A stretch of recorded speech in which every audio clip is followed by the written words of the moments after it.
à la suite des fonctions de la littérature, alors comme je vous le dis, nous poursuivons maintenant dans les spécifications, n'est-ce pas, des littératures. Et pour ce faire, nous voyons en grand 3 la littérature particulièrement dite française. Parce que les caractéristiques, les fonctions qu'on a dégagées de la littérature, il ne s'agit pas de comprendre comme si une contrée ou en tout cas une civilisation, un peuple, une société a par rapport à d'autres. Non, ça sont des fonctions, des caractéristiques au caractère plus ou moins universel. Ce qui peut être nouveau, d'accord, d'un pays à un autre, d'une société à une autre société, c'est la richesse peut-être de la littérature de l'un par rapport à l'autre ou de l'une par rapport à l'autre. Donc vous allez avoir des décors dans lesquels la littérature est riche, d'accord, de son histoire, et dans d'autres décors, j'allais dire, elle n'a pas une sorte d'envolée en tant que telle par rapport aux autres. Cela dit, en 3, voilà, nous notons la littérature française. Voilà, la littérature française. Alors, une littérature dite française, vous l'aurez compris, un littéraire doit faire des reconversions de définition simplement. Si la littérature, elle peut se définir, comme on l'a dit, l'ensemble des œuvres écrites ou bien orales, aux finalités esthétiques, comprenez alors que la littérature qui sera dite française sera cette littérature-là, constituée de l'ensemble des œuvres écrites ou orales, si c'est possible, aux finalités esthétiques, mais aux appartenances du décor du peuple d'accord français. N'est-ce pas? De sorte que on retiendra le plus simplement possible que la littérature française va englober alors la littérature française se rapporte, n'est-ce pas, à l'ensemble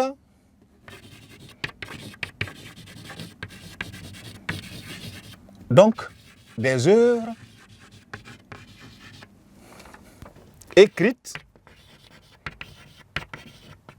ou orales, n'est-ce pas, produites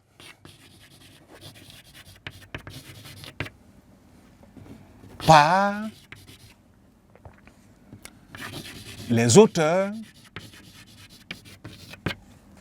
voilà, français ou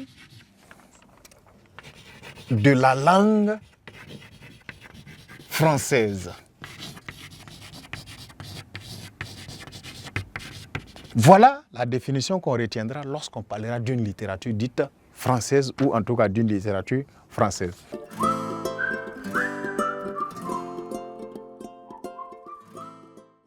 Un ensemble, d'accord, des œuvres, c'est dit ici jusqu'à présent le dénominateur est commun, écrites ou orales, jusqu'à présent c'est écrit parfois oral, et auquel on reconnaît une finalité esthétique naturellement, mais ici avec la spécificité d'appartenance française, d'accord, écrite par les auteurs français ou de la langue française. Ce débat il est tendu, ne vous préoccupez pas de cela, d'accord, parce que les littératures écrites dans la langue française, en ce moment, on aurait arraché la littérature africaine alors. Car la littérature africaine a son moyen d'expression majoritairement basé sur la langue française aussi, puisque c'est au moyen de cette langue que nous écrivons. Tout ce qui est production artistique, ou en tout cas littéraire, orale, production écrite ou orale, à vocation esthétique d'inspiration africaine, tout n'est pas écrit dans les langues africaines. En ce moment, dès qu'on dit que la littérature, n'est-ce pas, c'est ce qui est produit par les auteurs français ou de la langue française, est-ce que le débat ne se pose pas voilà, dans le sens que les Africains, les écrivains noirs qui empruntent la langue française pour écrire, ont-ils une littérature finalement? Ce sont des débats de littéraires pour lesquels il n'est pas trop opportun de s'intéresser ou de s'y intéresser. Pour l'essentiel, vous devrez comprendre qu'une littérature dite française est une littérature d'appartenance française ou d'émanation française ou d'origine française. Voilà pour ce qui est. Lorsqu'on va paramétrer sur une littérature africaine, vous aurez à faire le remue-ménage. Sur une littérature asiatique, vous allez faire ce remue-ménage. Vous voyez que ça devient spécifique maintenant. Tout le monde là, comme œuvre écrite ou orale, a vocation esthétique, mais d'émanation, soit française, africaine, anglophone, asiatique, etc. Cela dit, on va remarquer que l'histoire de cette littérature, c'est une littérature qui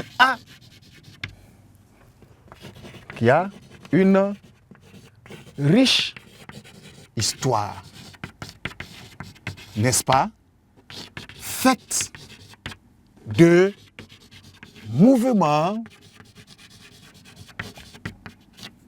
d'écoles et styles